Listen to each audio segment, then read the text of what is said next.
Good morning student, कैसे हैं आप सभी लोग। आशा करता हूँ आप सभी लोग ठीक होंगे। एक बार मैं पुनः ऋषभ आप लोगों के लिए हिंदी व्याकरण सभी क्लास के लिए लेकर आया हूँ संधि। हिंदी व्याकरण का बहुत ही महत्वपूर्ण चैप्टर है संधि।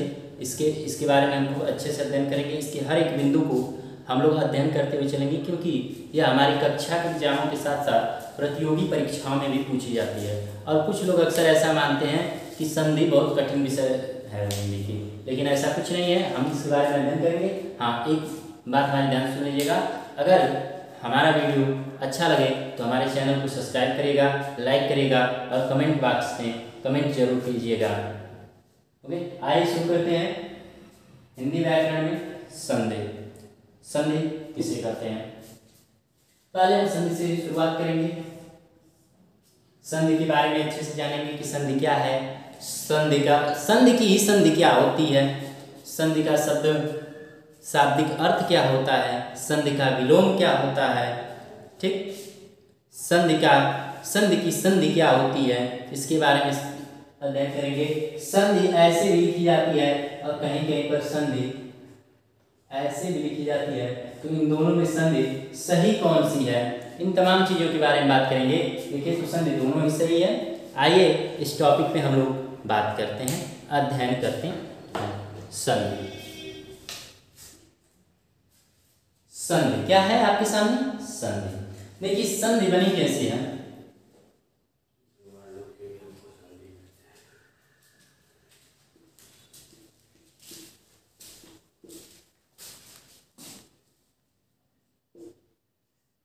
हाँ, तो हमारे प्यारे स्टूडेंट, हम इस बात पे डिस्कस कर रहे थे संधि। अब कहेंगे सर आपने ये क्या लिख लिया है, ऐसे तो कहीं नहीं होता, बीच में न लिखा है, ऊपर अनुस्वार लगा है, तो आप ऐसे क्यों लिखे हैं। ठीक है, चलिए मैं बताता हूँ।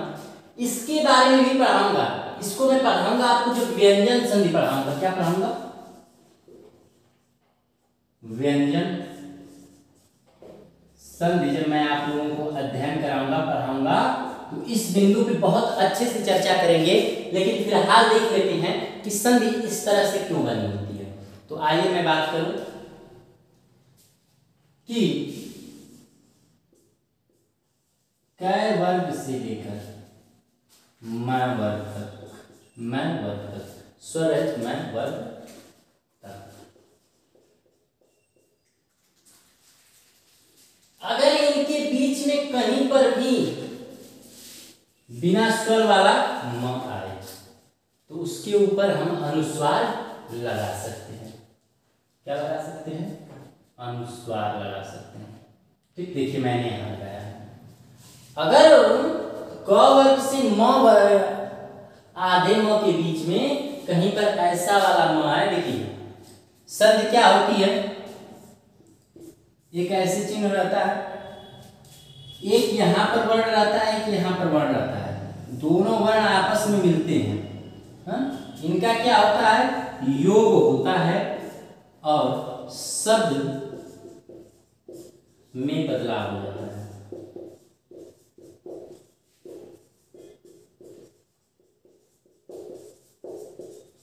ओके, यही होता है ना, संधि में यही होता है, योग सब। यहां इन दोनों वर्ण, ये दो वर्ण हैं, क्या है, वर्ण, ये भी वर्ण।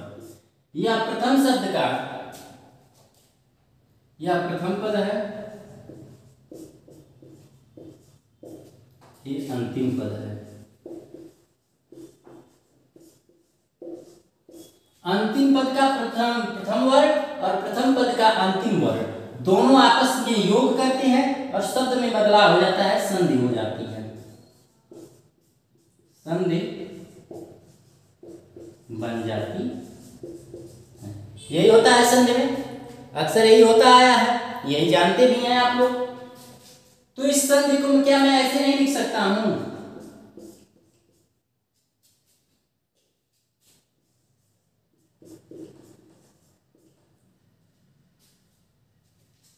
अब आप सोचेंगे कि सर ने ऐसा क्यों लिख दिया, तो मैं आपको बताऊं कि ये वर्ण और ये वर्ण एक दूसरे से योग करेंगे। क्या करेंगे, योग करेंगे, इनमें योग होगा। देखिए हमने योग का चिन्ह भी लगाया है, ये योग का चिन्ह है ना, इनमें योग होगा और ये शब्द बदल जाएगा।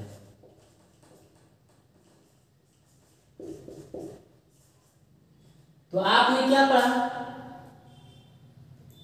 आपने पढ़ा कि क वर्ग से म वर्ग के बीच में अगर कहीं पर भी आधा म आता है, स्वर रहित म आता है, तो किस में बदल जाएगा? अनुस्वार में बदल जाएगा। तो अब ये क्या होगा? अनुस्वार में बदल जाएगा, तो सम हो गई। ध पे ही लगा देंगे, ई की मात्रा लगा देंगे, ठीक। संधि पहला तरीका तो जानिए कि ऐसे लिखेंगे संधि तो सही है। अब जानिए कि ऐसे लिखेंगे तो कैसे संधि हमारी सही रहेगी। क्यों ऐसे लिखा जाता है? संधि को ऐसे और ऐसे क्यों लिखा जाता है? इसमें एक संधि तो जानिए कि इस तरह लिखते हैं, तो व्याकरण के नियमानुसार इस प्रकार की संधि लिखना सही है। ये संधि कैसे सही है इसके बारे में भी जान लेते हैं।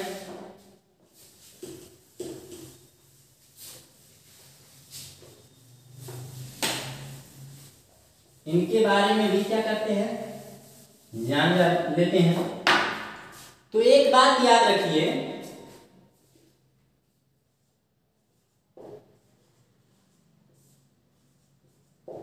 व्यंजन संधि के नियमानुसार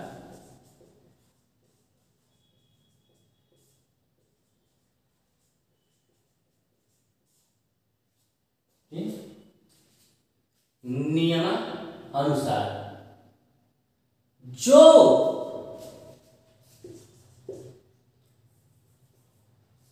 क्या व्यंजन संधि के नियमानुसार जो अंतिम पद का पहला वर्ण होता है, जो अंतिम पद का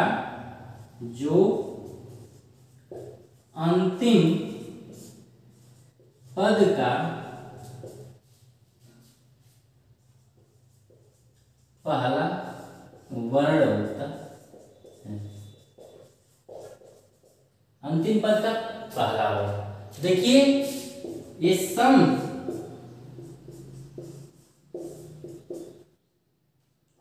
यही ध है ना अंतिम वर्ण दूसरे पद का, ये प्रथम पद हो गया, प्रथम पद अंतिम पद। ये क्या आ गया? ये प्रथम पद हो गया, ये अंतिम पद हो गया। तो व्यंजन संधि के नियमानुसार जो अंतिम पद का पहला वर्ण होता है, अंतिम पद का पहला वर्ण क्या है? ध है। ध को हटाएं स्वर रहित हो जाएगा। वर्ण होता है उसके वर्ग की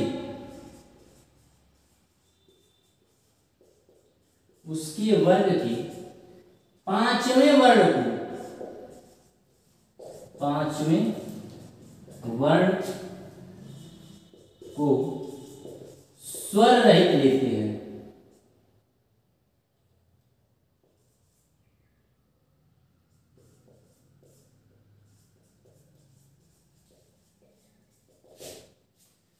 पांचवें वर्ण के अंतिम वर्ण को स्वर सहित लेते हैं। तो ध का किस वर्ग का है? त वर्ग का।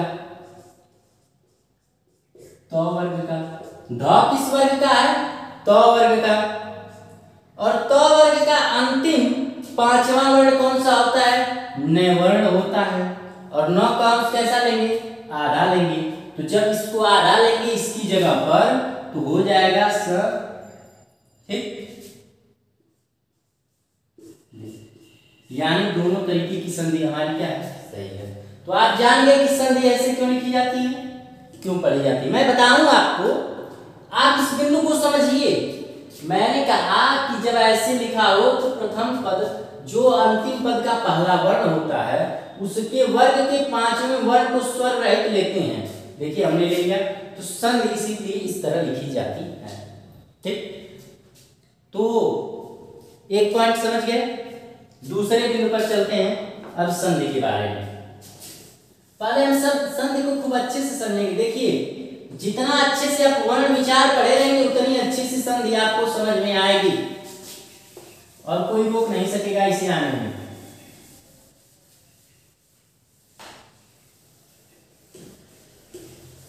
संधि का शाब्दिक अर्थ क्या होता है?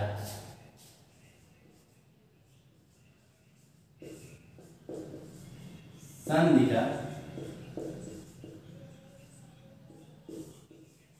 शाब्दिक अर्थ, संधि का शाब्दिक अर्थ क्या होता है? संधि का शाब्दिक अर्थ क्या होता है? संधि का शाब्दिक अर्थ क्या होता है? तो मैं आपको बता दूं दोस्तों, संधि का शाब्दिक अर्थ होता है सॉरी मेल, मिलाप,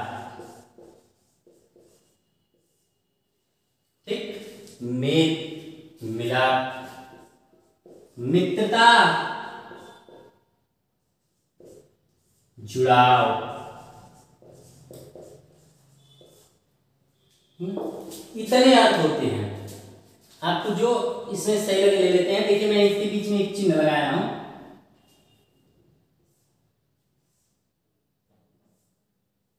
ठीक, इस चिन्ह को वैकल्पिक चिन्ह कहते हैं। क्या कहते हैं? वैकल्पिक चिन्ह इसको, ठीक कहते हैं। ओके, संधि का शाब्दिक अर्थ क्या होता है? मेल मिलाप, मित्रता, जुड़ाव, ठीक। इतनी बात समझ में आ गई आप लोगों को? मेरे प्यारे स्टूडेंट, आप इस पर ध्यान दीजिएगा कि संधि का शाब्दिक अर्थ होता है मेल मिलाप, मित्रता, जुड़ाव, वैकल्पिक चिन्ह। ओके,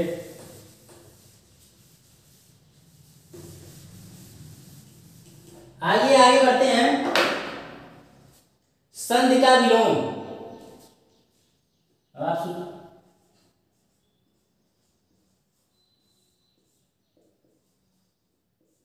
संधि का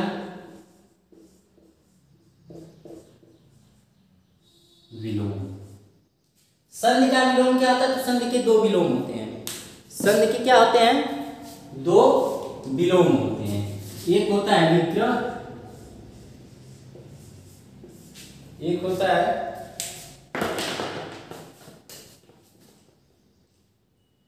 होता है आपका विग्रह,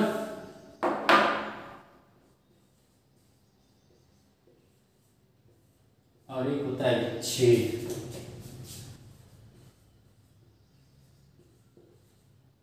जब आपसे कभी किसी परीक्षा में पूछ दे कि संधि का विलोम क्या होता है, विग्रह या विच्छेद, तो इसमें से जो ऑप्शन दिया है उसे मार देंगे, जो ऑप्शन दिया रहेगा उस पर टिक लगा देंगे। लेकिन अगर दोनों ऑप्शन दे दिया तो ऐसा होता नहीं है, कभी हुआ नहीं है, लेकिन अगर कभी भविष्य में आपके साथ ऐसा होता है कि संधि के विलोम में दोनों ऑप्शन दे दिया हो, विग्रह और विच्छेद, तो आप हमेशा पहली प्राथमिकता विग्रह को देंगे, यानी विच्छेद को छोड़ करके विग्रह पे अपना टिक लगाएंगे, सही का निशान लगाएंगे, इसे चूज करेंगे। ओके, यहां तक आप जान गए।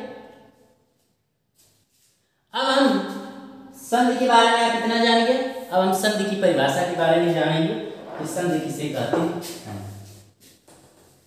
संधि किसे कहते हैं। तो आइए मैं एक बात आपको और बता दूं कि कहीं पर दो शब्द मिलते हैं, कहीं पर दो शब्द मिलते हैं और उनके अर्थ में परिवर्तन होता है, उनके अर्थ में परिवर्तन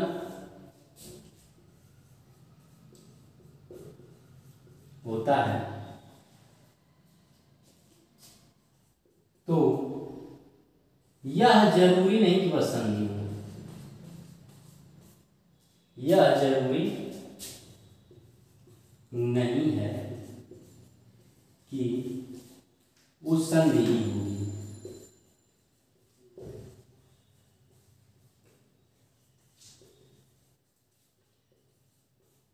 यह जरूरी नहीं कि वह संधि। दो शब्द मिल रहे हैं उनके अर्थ में क्या हो गया, परिवर्तन हो गया। तो ये जरूरी नहीं कि वो संधि होगी, उनके वर्णों के मिलने से उसमें बदलाव। जैसे मान लीजिए दो शब्द है, एक है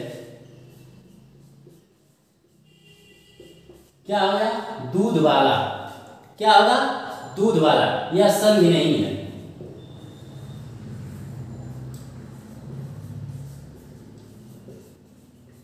केवल एक संयोगात्मक शब्द है।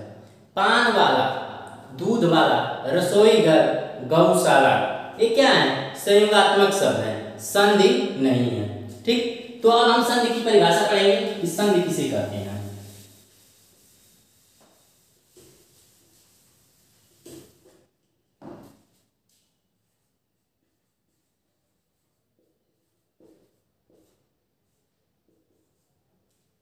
परिभाषा, दो वर्णों की मेल से, दो वर्णों की मेल से, जब दो वर्ण मिलते हैं दो शब्दों के, ये नहीं कि अब एक ही शब्द के दो वर्ण मिलेंगे तो परिवर्तन होगा। दो शब्दों के जब वर्ण आपस में योग करते हैं और एक नया शब्द और एक नया अर्थ निकल करके आता है, क्या होता है उससे, एक नया शब्द और एक नया अर्थ निकल करके आता है, तो उसी संधि कहते हैं।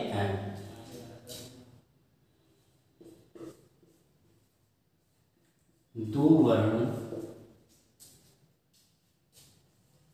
के मेल से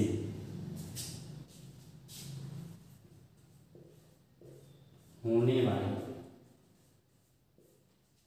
शब्दों तथा अर्थों में परिवर्तन, शब्दों तथा उसके अर्थ में परिवर्तन, शब्दों उसके अर्थ में परिवर्तन को क्या कहते हैं, संधि कहते हैं।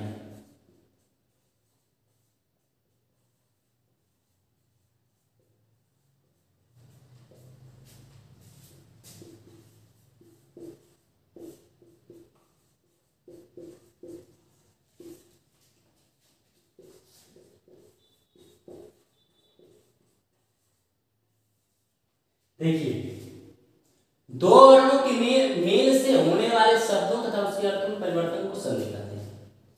हिम एक वर्ण एक शब्द और आलय एक शब्द, दोनों के वर्ण, अब इसको हम ऐसे लिखेंगे,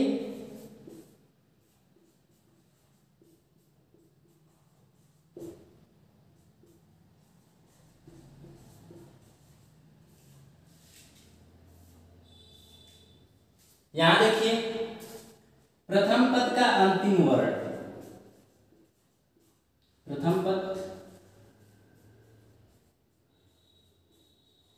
का अंतिम वर्ण इससे क्रिया करेगा,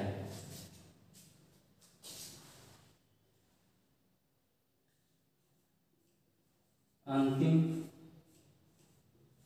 पद का प्रथम वर्ग एक दूसरे के साथ इनका क्या हो गया, योग हो गया, योग हो गया, हुआ कि नहीं हुआ। और इनका क्या बना, एक नया शब्द बना और अर्थ भी बदल गया। हिम का अर्थ होता है बर्फ और आलय का अर्थ होता है घर। ठीक, यहां देखिए शब्द में भी परिवर्तन है और अर्थ में भी परिवर्तन है।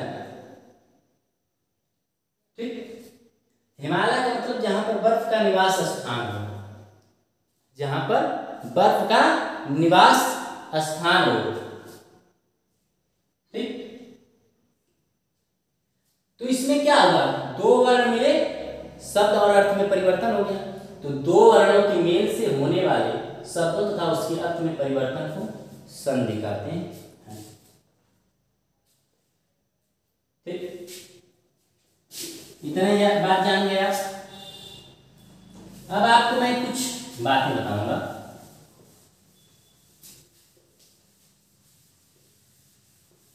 आइए अब हेडिंग डालते हैं प्रधान संधि।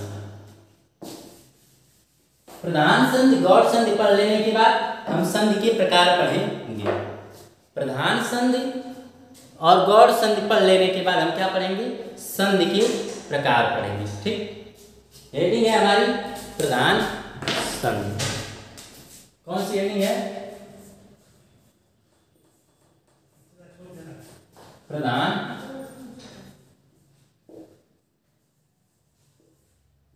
संधि। क्या है? प्रधान संधि। प्रधान संधि किसे कहते हैं? ठीक, प्रधान संधि किसे कहते हैं? तो प्रधान संधि किसे कहते हैं? मैंने आपको क्या बताया स्टूडेंट कि हम दो चीजें पढ़ेंगे, प्रधान संधि और गौण संधि। प्रधान संधि किसे कहते हैं, गौण संधि किसे कहते हैं? देखिए आपको एक बात बताऊं, जब केवल वर्णों में परिवर्तन हो, प्रथम और अंतिम वर्ण, जैसे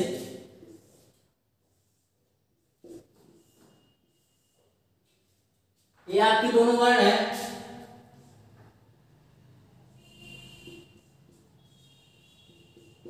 दोनों वर्ण है, जब ये दोनों आपस में योग करें और इनमें बदलाव हो, जब ये दोनों आपस में योग करें इनमें बदलाव हो, तो इसे क्या कहते हैं? प्रधान संधि कहते हैं। ठीक, यानी प्रधान संधि का मतलब होता है कि जब प्रथम पद और अंतिम पद के वर्णों में ही के प्रथम वर्ण लिखिए, जब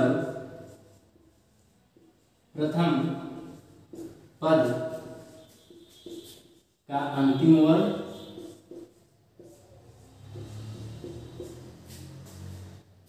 और अंतिम पद का प्रथम वर्ण आपस में योग करते हैं, वर्ण आपस में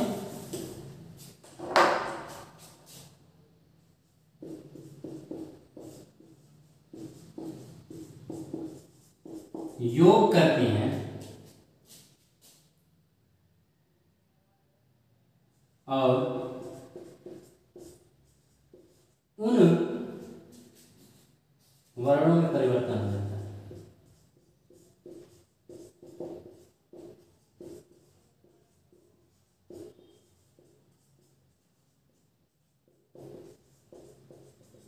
उन वर्णों में परिवर्तन, जैसे मैंने आपको एक एग्जाम्पल दिया था,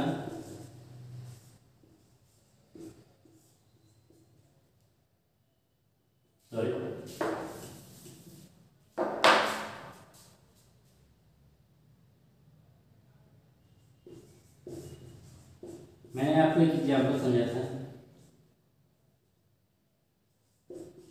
हिमघन आलय, इसका एक अंतिम वर्ण था,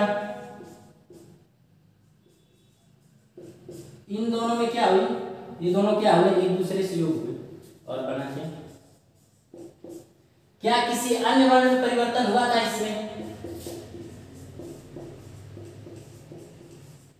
क्या कि इस वर्ण में परिवर्तन हुआ, इस वर्ण में परिवर्तन हुआ, इस वर्ण में? किसी वर्ण में कोई परिवर्तन नहीं हुआ, केवल ये दोनों वर्ण जो योग कर रहे हैं उन्हीं में परिवर्तन हुआ ना।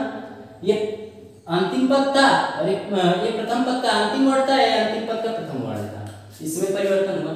तो ऐसी संधि को हम प्रधान संधि कहते हैं। क्या कहते हैं? प्रधान संधि कहते हैं। ठीक, अब आइए गौण संधि में। किसमें आइए? गौण संधि।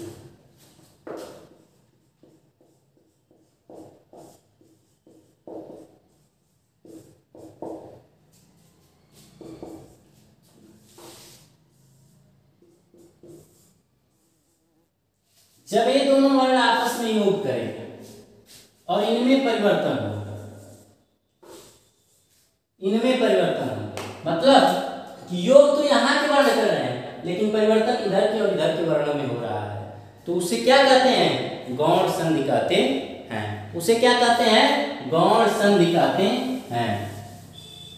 जब योग वर्णों का हो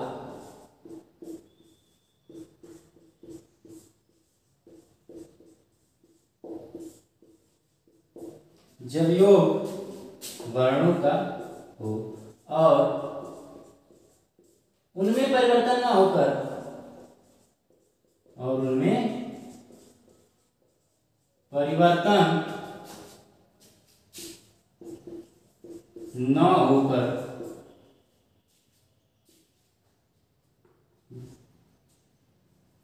उनके पास वाले वर्णों में परिवर्तन हो, उनके पास वाले वर्णों में परिवर्तन हो, उसे गौण संधि कहते हैं। उसे गौण संधि कहते हैं।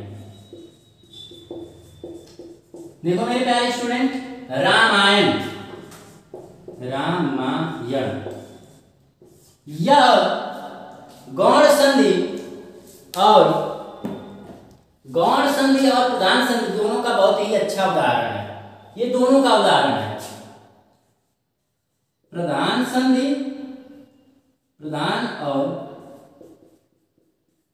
गौण संधि का उदाहरण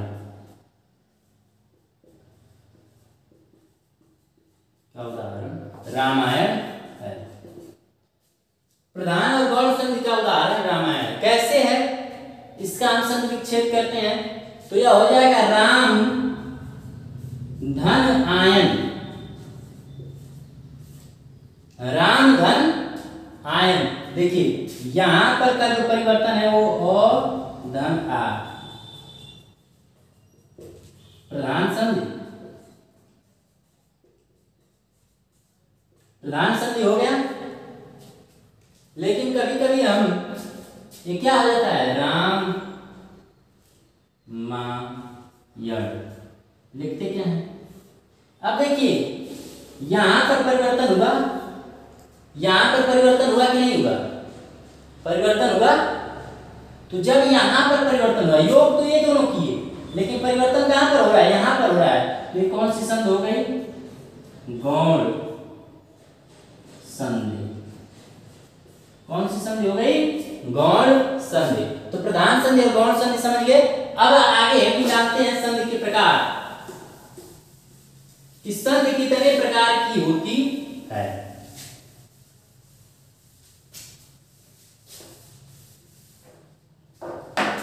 संधि के प्रकार,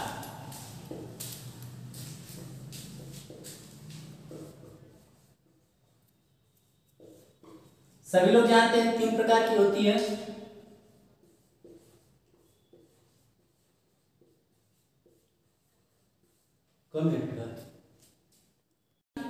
होती है। अच्छा, अब हम अगले वीडियो में पढ़ेंगे इसके बारे में। इतना जान लीजिए कि संधि के प्रकार 3 प्रकार की होती है। आप लोग जानते हैं स्वर संधि, व्यंजन संधि और विसर्ग संधि। 3 प्रकार होते हैं, स्वर संधि, दूसरा होता है व्यंजन संधि और तीसरा होता है विसर्ग संधि।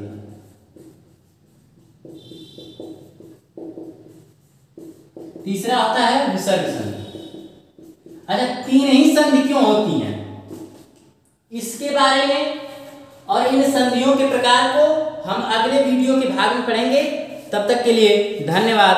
फिर हम आपसे कल अगले भाग में मिलेंगे।